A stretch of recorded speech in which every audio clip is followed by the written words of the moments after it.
M Shaikh is a versatile genius, a painter, a poet, art historian, critic, and of course a teacher.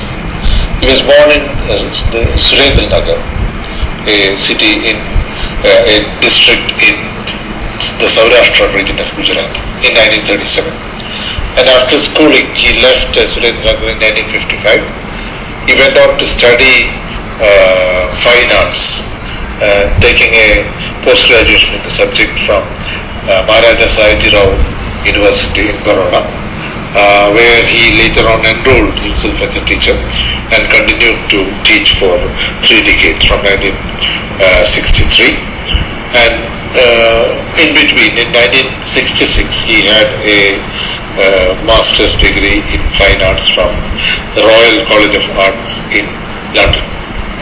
And his career actually is a very spectacular one. He has held several exhibitions in India and abroad. He had a brief visit to Italy where he acquainted himself with the Renaissance masters, and the fascination for art history probably began in his career at that time, and both in his paintings and in his poems one finds this preoccupation, a kind of mingling of the past and the present, a kind of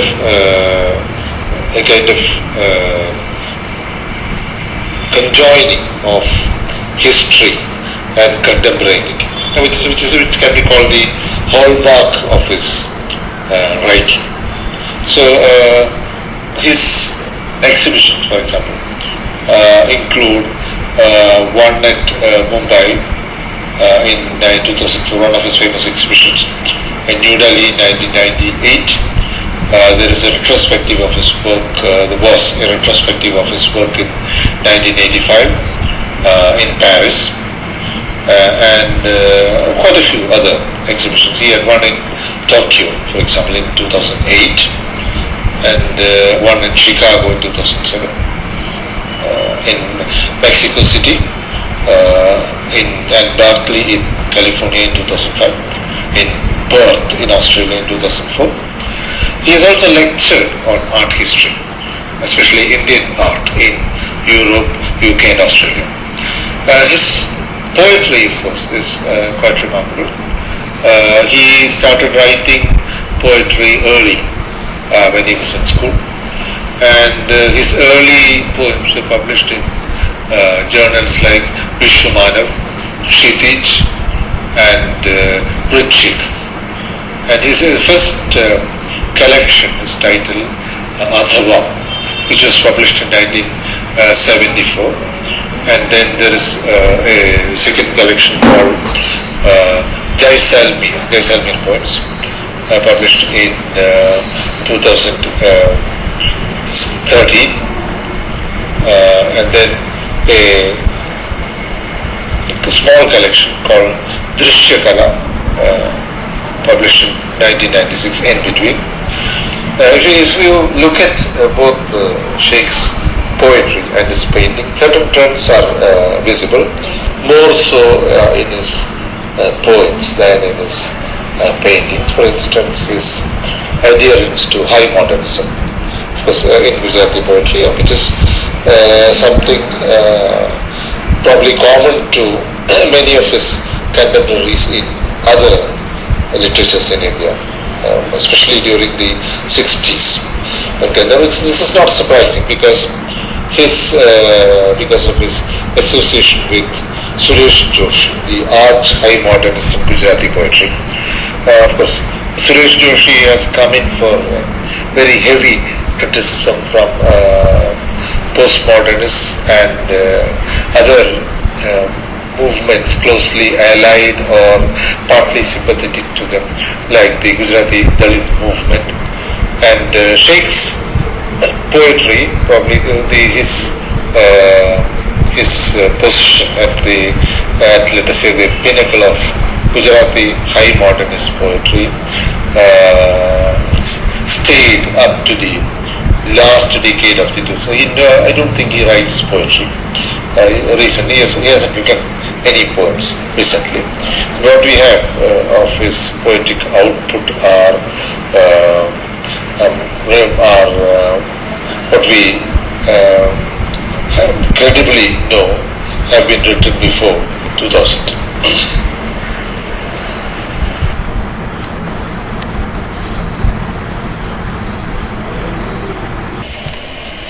The tone, the imagery and the diction of Ghulam Muhammad Sheikh's poetry very clearly reveal his modernist credentials. The vision of desolation of history we find in the poem closely resembles many passages in Eliot's Wasteland. What is of course missing in Sheikh's poem is Eliot's pious spirituality. And let's have a look at his poem, Mahabalipuram. This is about Mahabalipuram, the ruins of an ancient port in South India, near Chennai, now consisting of a group of rock temples, a huge rock relief and a shore temple. The ruins, the temples and the artwork date back to the 7th or 8th century of the Common Era, that we know. The ideal locale for poetry, one can say. Mahabalipuram. Man's dream here has a very sharp edge.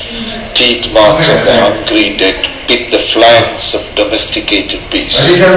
Staggering badly, a 1300-year-old wind passes between a sow's sagging dugs and yesterday's sculptor's rough fingers, straining to sink inside, are tugged into the spotted feathers of heads purposelessly alive.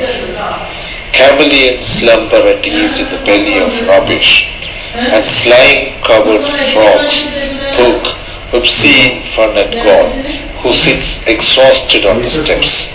Crabs peeping through a cypress's dry skin jiggle like fish, and there, fallen like a raw black rock on a clump of wild flowers, idle Satan yawns and rides awake.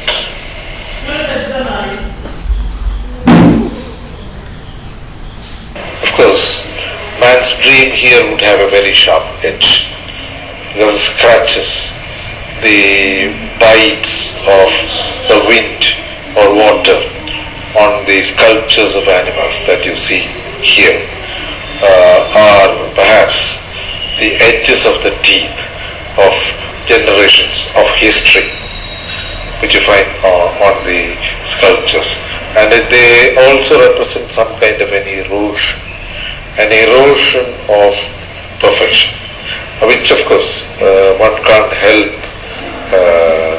experiencing, because history and the past have a way of very quickly eroding, minimizing, distorting what the classical masters have done. And this is nothing like that. So when the wind, a staggering wind, which Shaikh calls a 1300-year-old wind, as it passes between a sow's sagging dugs, and when he feels that sculpture's rough fingers, which would like to have strained to sink inside the sculptures, now are represented by the spotted feathers of heads, which to the poet appear to be alive without any purpose. No comparison to those huge sculptures that still stand majestic within the temple complex. And all around one finds a certain kind of slumber, a certain kind of sleep of history, represented by the chameleons. Of course, those piece which change color at will. The icons of opportunity. Perhaps a little unjustly, but there you are. And whereas chameleons sleep, it is history that sleeps. It is no longer alive. There is nothing here. There is no activity going on here. What you see here is only the remains of the past, and they cannot but help going to sleep. And the frogs that poke obscene fun at God from the ledges on the rocks. And the God sits as an idol inside the temple. The God seems very exhausted. He has seen history unfolding before him, and he has seen wars. He has seen bitter feuds for possession, and now he is tired, extremely tired. And the crabs that peep through the dry skin of a cypress, the dry bark of a cypress, seem to jiggle like fish.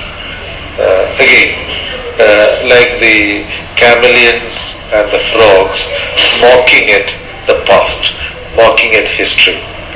And there, quite unobserved, on a raw black rock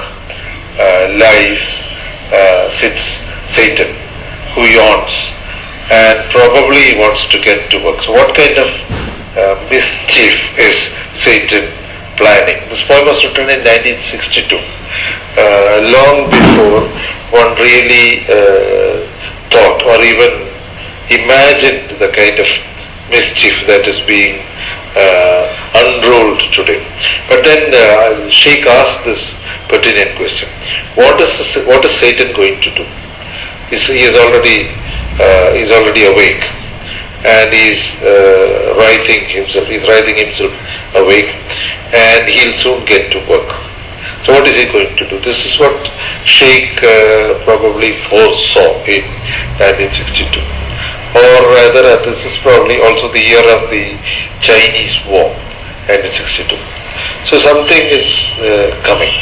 Something alarming is coming. Okay. The poem would read quite differently today.